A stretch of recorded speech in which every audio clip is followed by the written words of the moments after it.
Operations Center. We are at a level 1. I'm here joined with Kevin Guthrie, our Executive Director of the Florida Division of Emergency Management. Tropical Storm Milton is expected to make landfall on the west coast of Florida. Current estimates are Wednesday at about 5 p.m., but there's still a lot of uncertainty on that. I'd urge Floridians to take this storm very seriously. Do not get wedded to the cone. If you're on the west coast of the Florida Peninsula, you could potentially have major impacts from this storm. The current track has it coming along shore at Madeira Beach in Pinellas County, but these models obviously can shift in the intervening time. So anybody on the west coast of Florida, up and down the Florida Peninsula, you have potential for major impacts, including really significant storm surge. Current estimates are that it has the potential to be a major hurricane when it makes landfall in the middle of the week.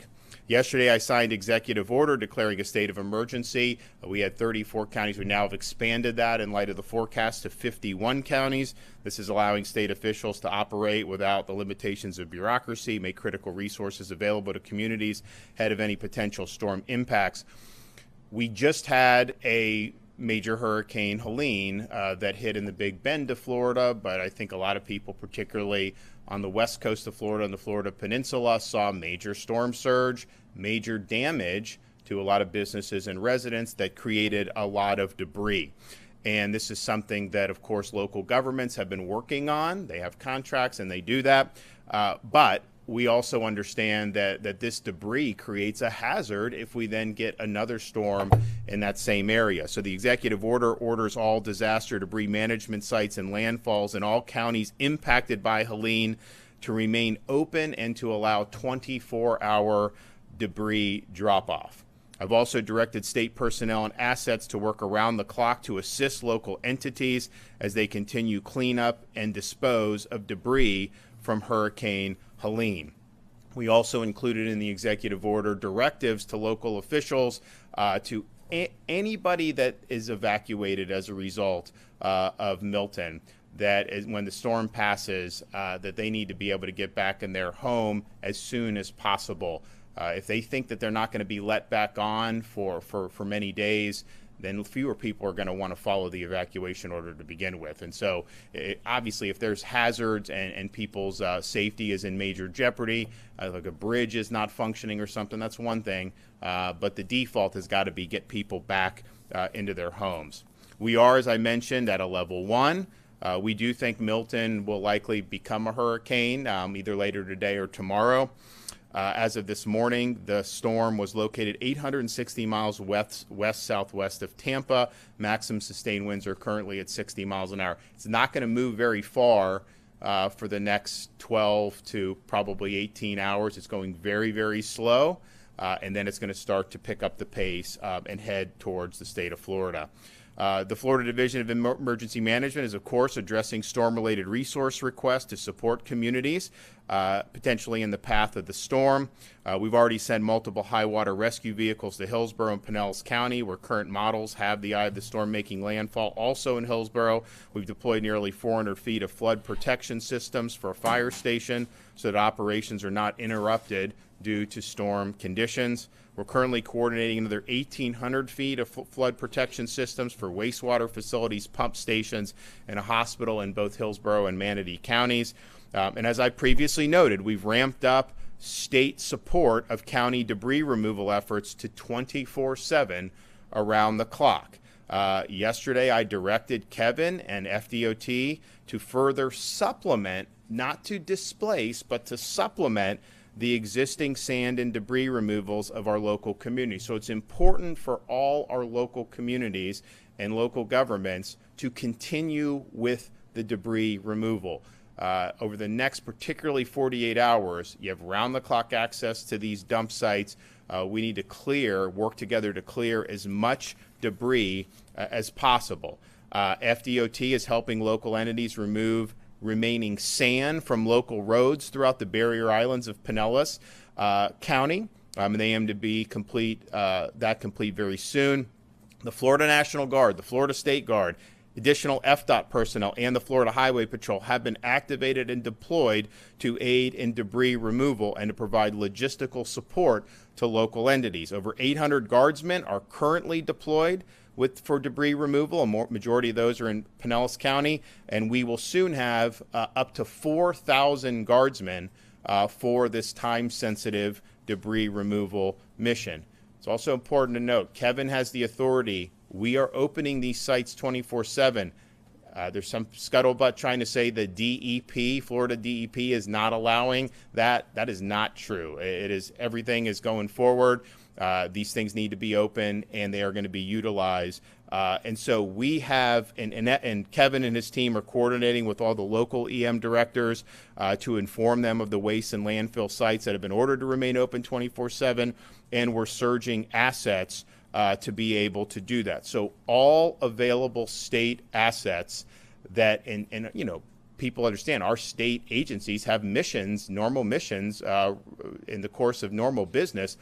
All assets that can help with debris removal are being marshaled to help remove the debris.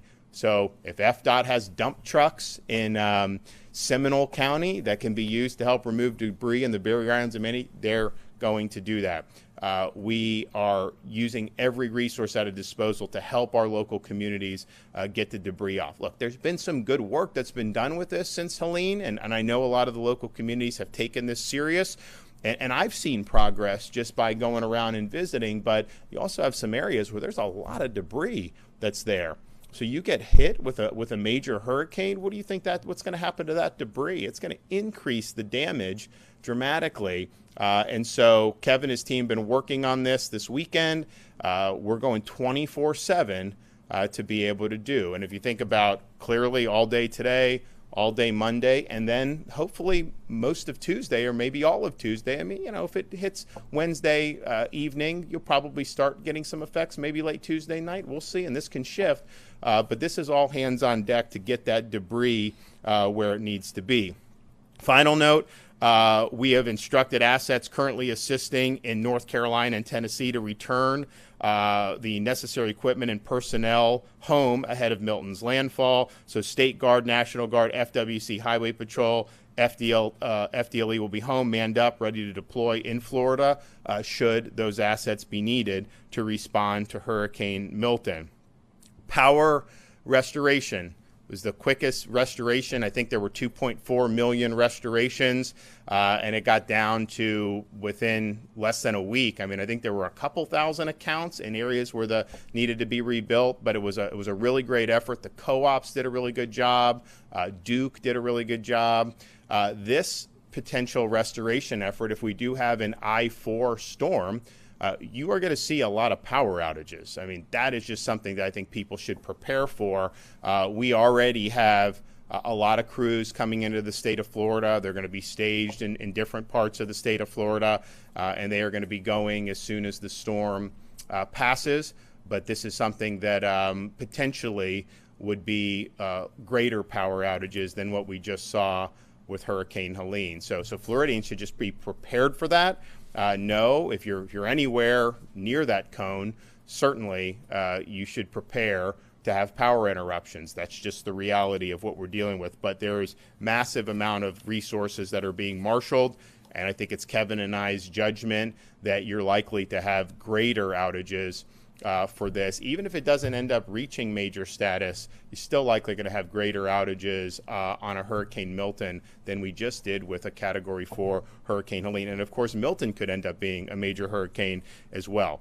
So you have time to prepare all day today, all day Monday, probably all day Tuesday to be able to put your hurricane preparedness plan in place. Make sure your gas tanks are filled. Make sure you have enough water and non-perishable food to last you as long as the power may be out.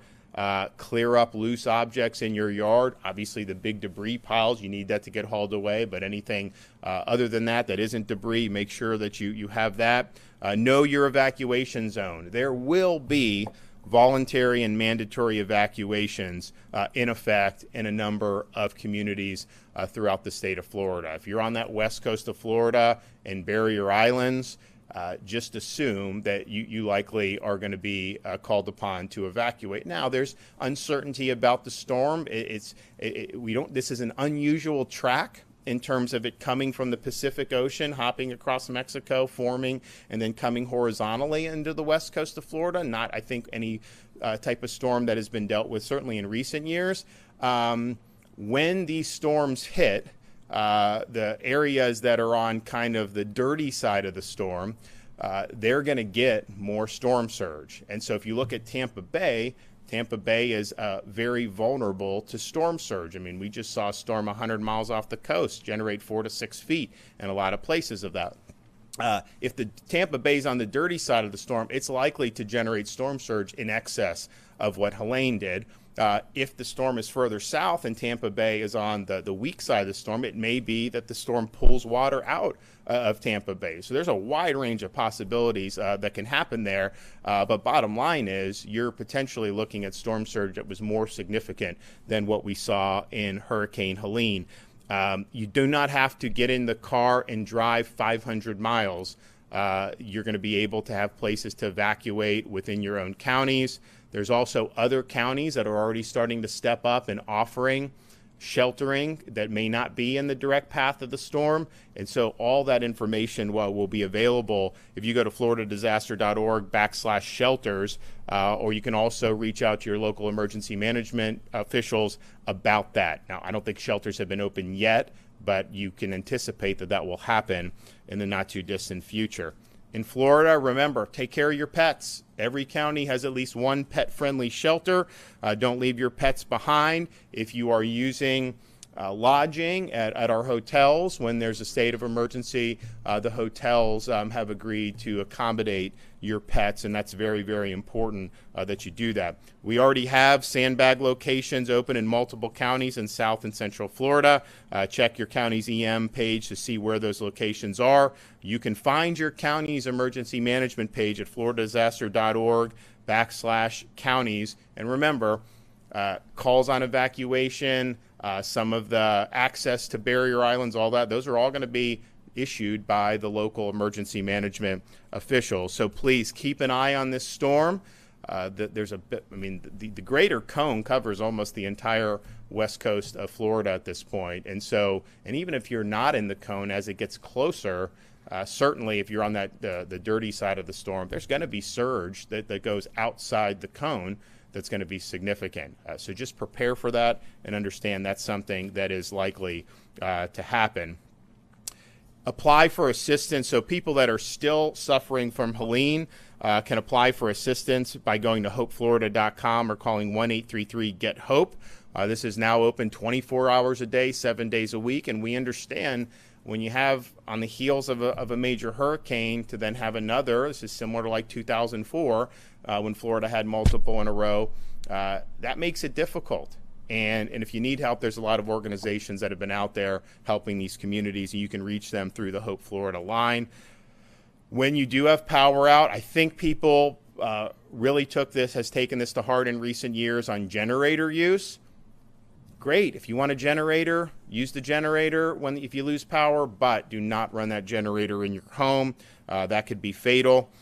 Make sure you're looking at limbs and trees that could fall on your home. If this is a major hurricane and it goes across I-4, it's, I think, would still likely be hurricane force winds by the time it exited the Florida Peninsula into the Atlantic Ocean. So you could be far away from the west coast of Florida and still have major impacts in terms of the wind and the debris. So just do what you need to do to protect yourself. Have a plan to ensure your electric vehicle is away from your home if your home has the potential to be impacted by storm surge. Salt water making contact with electric vehicles has been known to cause fires, so please take the appropriate precautions to get your EV out of potential storm surge areas. And just know, if you evacuate and you are in one of these low-lying areas that's susceptible to surge, if you have that EV in the garage down there and you get 4, 6, 8 feet of storm surge, your home may handle that well, but if that EV catches on fire, you could lose your home through the fire. These are very difficult fires to put out. So just please take appropriate precautions. Emergency alerts save lives, so please have multiple ways to receive those alerts and act immediately when you do receive them. Stay safe on this. You do have time to prepare. The storm is not going to come today or tomorrow, or likely on Tuesday as well. So we're looking at more the middle of the week. So you have time to do what you need to do. But this could potentially be a major hurricane. No matter what happens, it is going to have impacts to the state of Florida. I don't think there's any scenario where we don't have significant impacts at this point. So please do what you need to do to keep yourself and your family safe. I want to thank Kevin and his team and everyone for you kind of ramp up for a major hurricane. You do response. They did a great job responding. And with the rescues, our local governments and law enforcement and first responders did a great job. Massive mobilization of pods, all these other things have been great. And, you go through that, you're kind of running around the clock, and then you got to ramp it back up again. And so I think the morale is good here. And I know in these communities that have already been hit, it's not easy. Not easy to have to go through this again. It's very frustrating when you've worked hard to recover from Helene and you still have so much more to do there, to think that we could get hit by another one. But we'll get through it. We have marshaled all the resources that are available to the state to prepare, including on this unprecedented debris removal mission, including power restoration, search and rescue. Everything is on the table to be able to respond in a robust way. Okay, Kevin? Good morning. I want to express my thanks to Governor DeSantis for his swift action in declaring a state of emergency well ahead of the hurricane's landfall. He did that more than 96 hours in advance, which allows us to be very effective in our response. I want to just make sure that everybody knows we've been working this scenario. Long-range models have been indicating something for about the last 14 days. So the state emergency response team planning section has been working this particular scenario as well as other scenarios for at least 2 weeks now. So that's what's making us very effective in the response.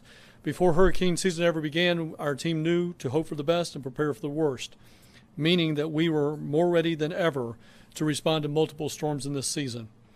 No stone has been left unturned in preparing for this storm, and our private sector partners have been performing at a high level to address the complex logistical preparedness needs this threat poses.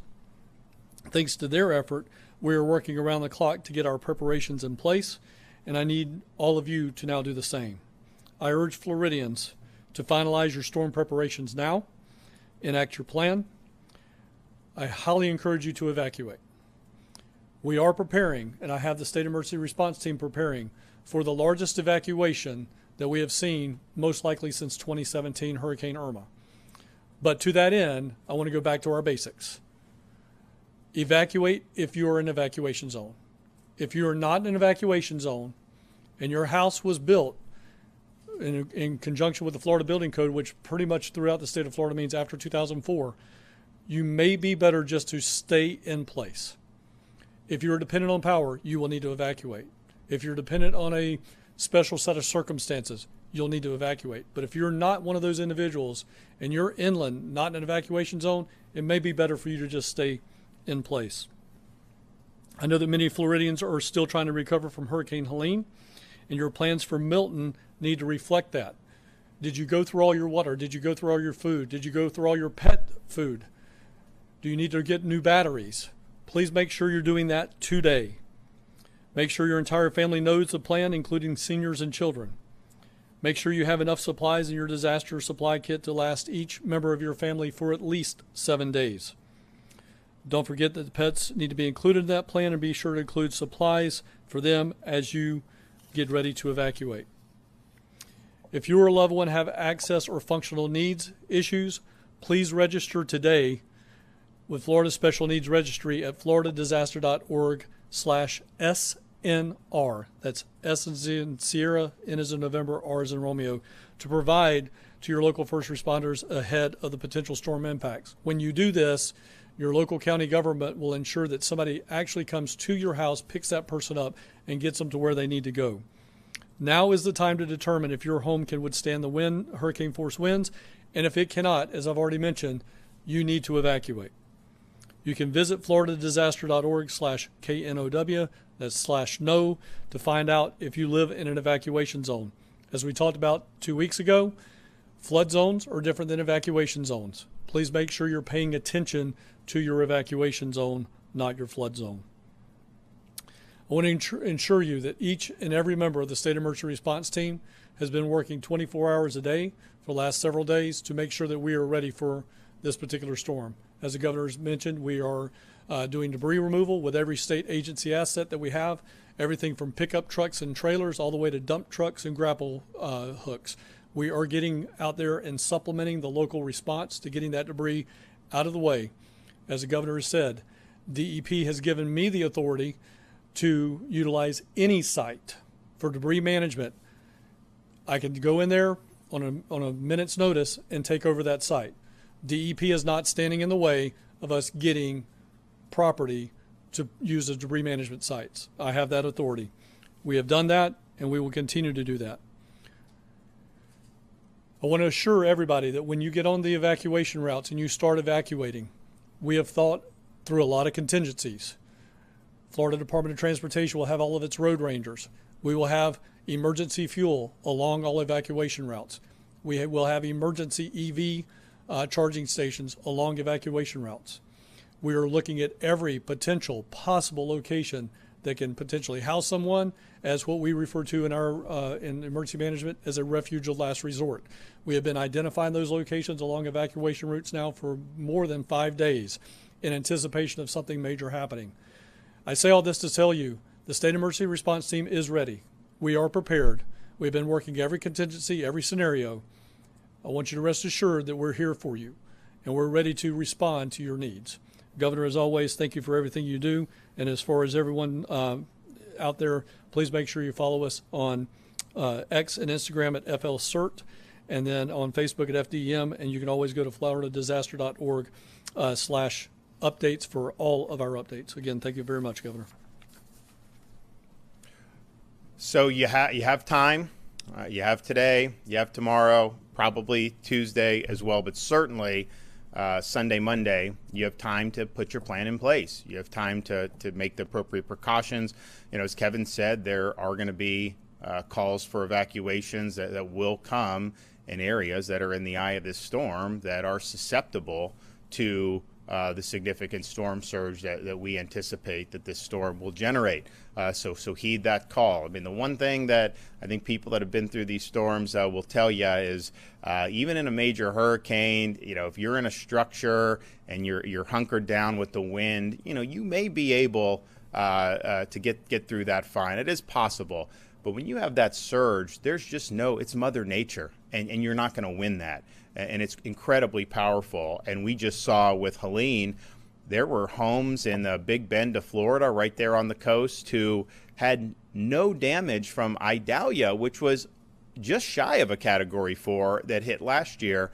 And some of those were totally wiped off. It's because of the surge, because the surge was so much stronger in this storm than it was a year ago with Idalia. And so we just saw a lot of surge, the barrier islands in Manatee, barrier islands in Pinellas, coastal parts of Pasco, and that was significant. But this storm has the potential to generate even more surge than that. So do not mess with that. That's something that's really, really serious. And again, just don't get wedded to where the landfall is being predicted right now. If you are a little bit 30, 40 miles north, that does not mean that the storm can't toggle. If you're further south, it doesn't mean you're not going to get impacts. The cone at this point effectively can bring it almost anywhere on the western Florida peninsula. And yes, most of the models have it somewhere in the center part, but these things can shift. So just know this is going to impact the west coast of the Florida peninsula in terms of the surge, and then it's going to go across the state and likely have hurricane force winds all the way until it exits in the Atlantic Ocean. So if you're somewhere that's inland, the difference between Helene and this is, folks that were inland didn't see as much of an impact in Central Florida. I know there were power outages. I'm not saying there was nothing, but you're going to have the storm going right across potentially I-4. Or certainly in the center part of the state somehow, and that is going to cause damage. That's going to generate debris. It's going to cause potential damage to infrastructure. So just be prepared for that and do what you need to do to be able to execute your plan. Okay? I'm curious about a story that I heard here just a little bit ago that potentially in Pinellas County, the landfill had to be essentially cut open so that state crews could get in there and continue dumping debris. Do you know anything about that? Or have you heard anything about that? Yeah, so that's accurate. So the executive order said 24/7. I know Kevin was in contact with the county folks.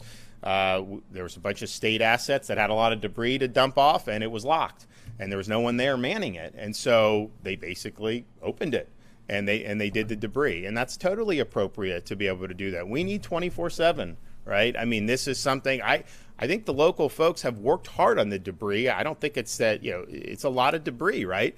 And so they've worked hard on it, but we've got to redouble the efforts there, and we're supplementing those efforts in ways that have never been done in the history of the state of Florida. And so those debris missions need to be round the clock. You are going to save, you can potentially save lives because this debris can fly and hit people, but certainly you are going to have less damage if you get that debris off. So yes, there was nobody manning that site, and basically our folks in the state just opened it, and they're utilizing it, and everything's going to be open. What are the challenges of transitioning from one storm to another 2 weeks later? Well, the challenges, I think, is just, residents get fatigued by this, right? Because they have to, their lives get upended. Some had damage to their homes. Some lost their homes. We obviously had, loss of life in Florida, and even more in other states. And so that is very a trying time, and that's devastating. And so you get through that, and you're resilient, and I think Floridians have been, but then to see another one kind of on the horizon, as Kevin said, this is something we've kind of been monitoring. But, if you go back when this first was being discussed, it was kind of like in the same area where Helene was. And they're like, well, maybe not, maybe rainstorms, we'll see. And then you kind of had this system come across from the Pacific across Mexico.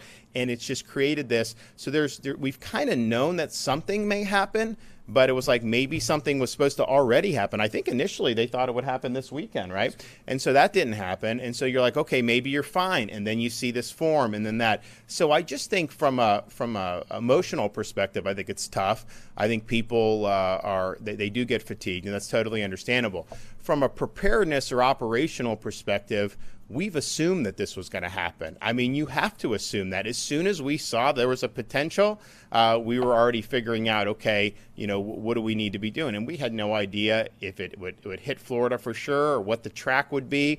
Most of these storms that start where Helene, they kind of come underneath Cuba, and then they come up. This one is coming all the way over from Mexico. It's a little bit different than what we've done. But in terms of preparation, we're doing the same, as we would do in any situation.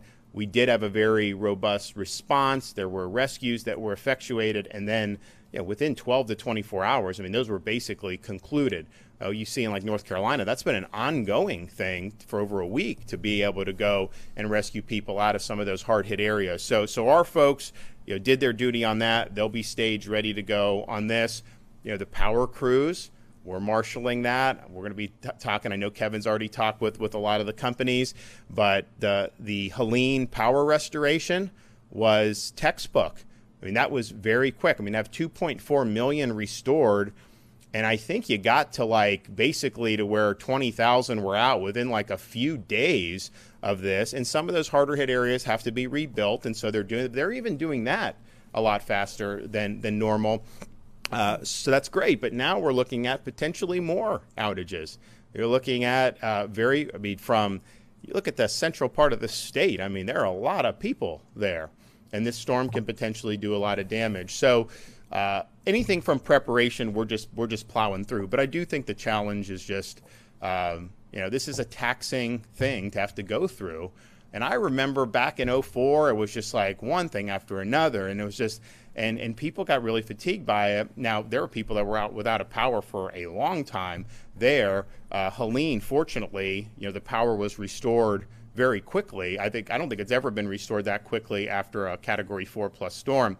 But I think we're looking at this and saying, okay, more debris perhaps, more storm surge perhaps.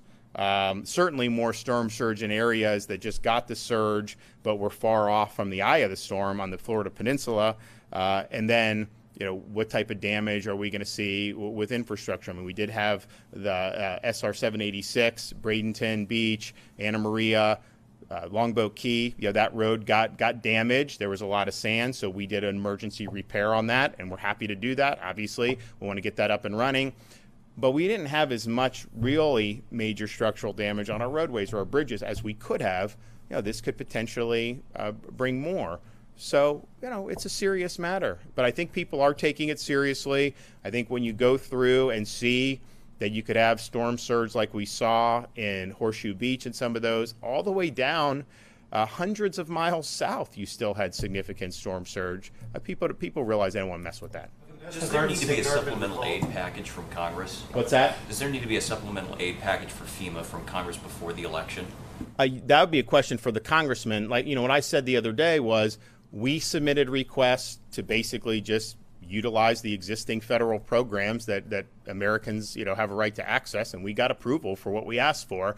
How they finance that, I think, is up to them. I know there's a lot of controversy about how the agencies use money, but for our perspective, we will obviously be submitting a pre-landfall request. If the storm is anything like it's being forecast, of course, we'll likely get approved for things on the back end. Has the Safeguard and National Guard been recalled from the ports? I think that that obviously was a mission that was important, and it was a mission we would have discharged. But once they said that they weren't going to do any more work stoppages, we didn't need to have the State Guard there. But we will be ready with a plan in January if there's an interruption, because before we're even dealing with Milton, Helene, you're not going to have all the repairs done just in a few months. These things take time, and there's going to be a need for supplies. There's going to be a need for things. Now you throw another major storm on, and look, we'll hope for the best, but we got to be prepared for major impacts. There is no way that you can just have ships sitting off the coast of Florida or South Carolina or Georgia or any of these places with things that people desperately need and just have it idle there. So yes, if we need to, we will do what we need to do to ensure that. And we were, there was, I know, at least one ship that was potentially going to come to one of our ports to try to make sure that we kept things going. And I think you likely would have seen other states follow our lead, and you would have seen that. But fortunately, that stopped, and so the ports are open, and so we don't have a need to have those folks there now. Do you know, and this might be a direct question, about debris removal crews? The state amasses a bunch of contracts before storm season. We usually have the most because Florida knows how to deal with them. But we've had other disasters in other states that those crews could go elsewhere. Are we facing challenges in that area, or? So there have been some challenges, and I don't know that you were at the Anna Maria Island conference that we did. I did advise debris haulers, if they don't show up in Florida and fulfill the contracts that we have in place, that I will direct the Secretary of the Department of Management Services to place them on the suspended vendor list from doing business with the state of Florida. We have these contingency contracts. I think that's one of the things that you can see we do very well, as you mentioned in your question. But we do have vendors that will, especially subcontractors, that will chase the money, and they may leave. However, under the governor's leadership last night at 9 o'clock, when we decided that we were going to come in and truly supplement, we went to some of our same debris vendors and said, hey, we're looking for any dump truck that we possibly can do. And in 2 hours, our vendors came up with 150 dump trucks and had them on site this morning at Tropicana Field at 7 a.m. ready to go to work. So we're not having any issues finding people to do the work. We're very appreciative of our private sector partners for showing up and putting in the time and effort here in Florida. So we're good. About how much debris needs to be cleaned up here, and how much can be done by Wednesday? I mean, look, the storm produced a lot of debris. Now, they've been working on this since the storm hit. Kevin, that was one of the main things Kevin was telling the local communities. Have your debris contracts in place and get after it. Not necessarily, I mean, obviously we knew we were still in hurricane season, but it just helps with the recovery. I mean, when people see the debris hauled away, it helps the communities bounce back. When the debris sits there for a long time, and there's some times where you have the local governments, they don't want to pay for it, even though they'll get reimbursed and this and that. So Kevin really worked with them to do that. So there has been progress made, and I think they all took it seriously. But if you look in some of these areas, I mean, we were just in Anna Maria Island, and you go down the road, and there's a lot of debris piled up. Now, you talk about having hundreds of additional pickup trucks, dump trucks, all this, that's going to make a big, big difference. And they're working around the clock.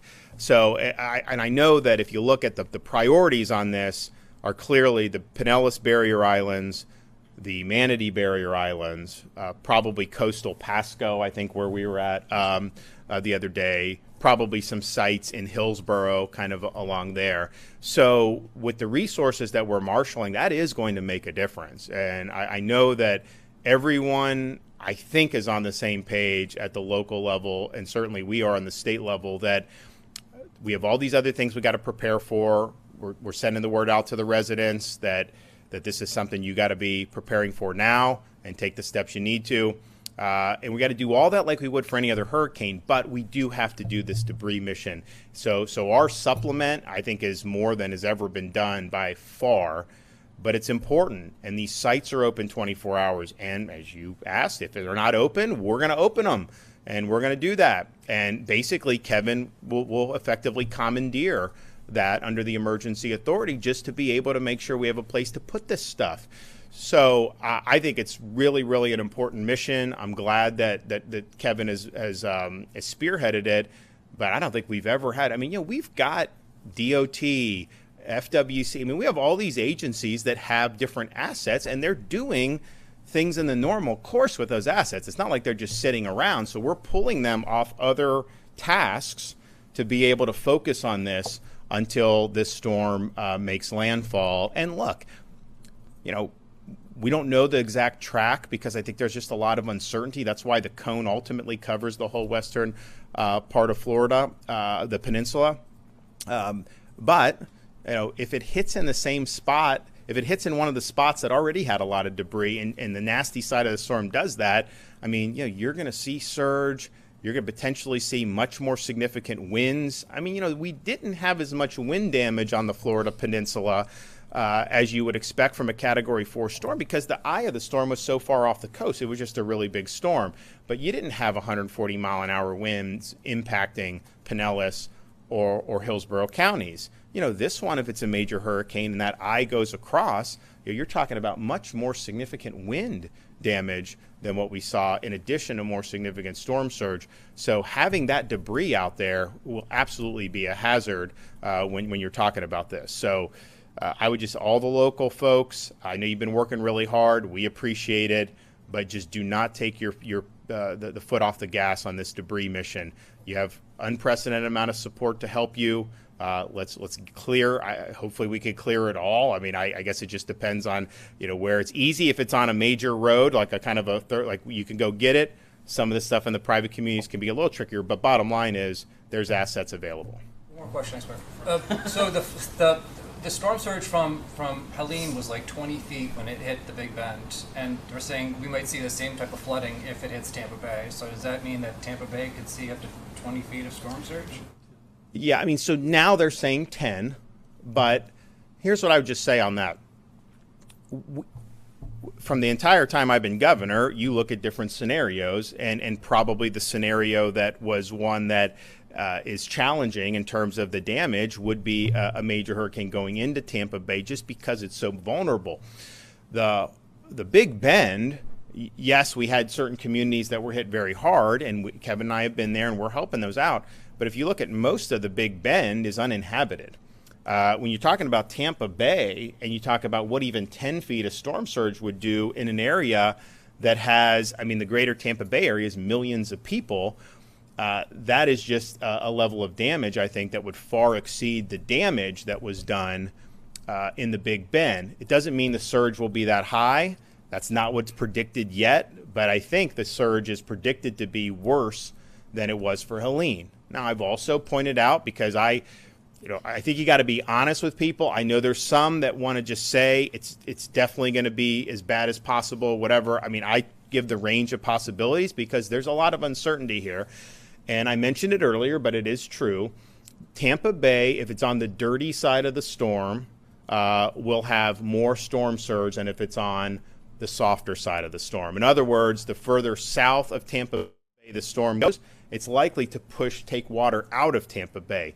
If it's hitting Tampa Bay or even a little bit north, there's going to be water cascading into Tampa Bay, and that's going to create, I think, the more extreme surge elements. But there's not projected for 20, but there is going to be projected for potential major impacts, and that's why I think people on the Barrier Islands, people in coastal Pinellas, on the Maine Peninsula, people in areas in Hillsborough, and not just on the bay. I mean, you have places in Hillsborough where there'd be major riverine flooding.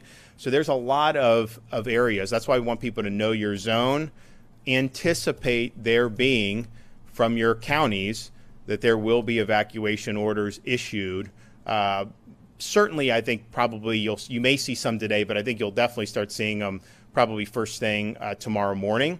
But you don't need to have an order to do what you think you need to do to protect yourself. And so you have time today, you have time tomorrow, hopefully you have all day Tuesday, but certainly you have today and Monday to be able to prepare and to be able to take whatever actions that you deem appropriate. So we'll continue to provide updates. We're monitoring this. I mean, these models, what I would say on Helene's severity exceeded what most models had. Most models were not predicting a major. Most models were predicting Category 2 storm, some Category 3, and so kind of a weaker major, but very few were predicting a Category 4. And so Helene always went on kind of the upper range and even exceeded that. I'm not saying that's going to happen on this one, but as we look at these models, there are some models that were not accurate for Helene that say it's not even going to become a hurricane. Like, I just don't think we're not hanging our hat on that. We're especially if you don't have a good track record on this. So there's a lot of range of possibilities, but I think if you look at all the data out there, major hurricane is probably the most likely outcome, even though it's not 100%. So people do have time to make the preparations, execute your plan. We'll be back with more updates. This is a big effort.